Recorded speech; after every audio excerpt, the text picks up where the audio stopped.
الحمد لله رب العالمين والصلاة والسلام على رسوله الأمين وعلى آله وصحابه أجمعين أما بعد قال النبي صلى الله عليه وسلم اللهم صيبا نافعا۔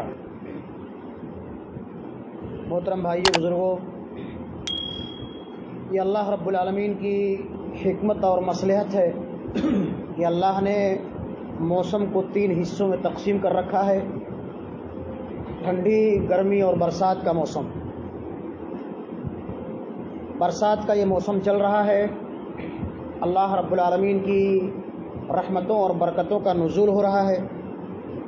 اگر بارش نہ ہو تو بھی نقصان دہ ہے، اور اگر بارش زیادہ ہو تو بھی نقصان دہ ہے۔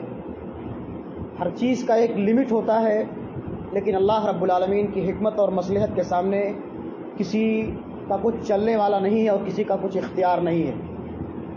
اللہ اپنی مرضی سے، اپنی مصلحت سے، اپنی حکمت سے ہر چیز کو کرتا ہے، اور ان اللہ علی کل شیء قدیر، اللہ ہر چیز پر قادر ہے۔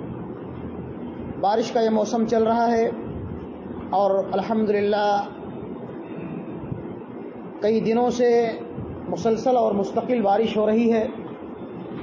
ہمارے شہر ممبئی میں، مہاراشٹرا میں ہر جگہ پانی پانی ہے، سیلاب کی طرح۔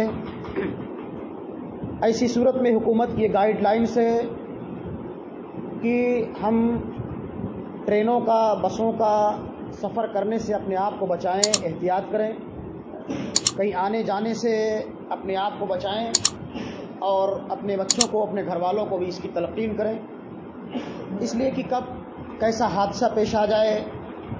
اور ٹرینوں کا بھی سلسلہ بھی منقطع چل رہا ہے تقریباً۔ ہمارے یہاں، ہماری اس مسجد میں چھوٹے چھوٹے بچے پڑھنے آتے ہیں۔ ہمیں اپنے بچوں کو نصیحت کرنی چاہیے، بتانا چاہیے کہ احتیاط کے ساتھ مسجد آئیں، مدرسہ آئیں، اسکول آئیں۔ اور خاص طور پر بارش جب ہو تو اللہ رب العالمین سے اس بات کی دعا کرنی چاہیے کہ اللہم صیبا نافعا، اللہ یہ جو بارش نازل ہو رہی ہے تو اس بارش کو ہمارے لیے نفع بخش بنا، یہ بارش ہمارے لیے اچھی ہو، نقصان کا باعث نہ ہو۔ اس لیے ہمیں اور آپ کو ہر معاملے میں اللہ رب العالمین سے دعا کرنی چاہیے۔ اللہ رب العالمین سے دعا ہے کہ مولا کریم تو ہمیں اپنا شکر گزار بندہ بنا، اپنی اس عظیم نعمت، پانی جیسی عظیم نعمت سے مستفید ہونے کی توفیق عطا فرما، اور خود بھی احتیاط برتنے اور اپنے بچوں کو بھی احتیاط کرنے کی، تلقین کرنے کی توفیق عطا فرما۔ آمین وما توفیق۔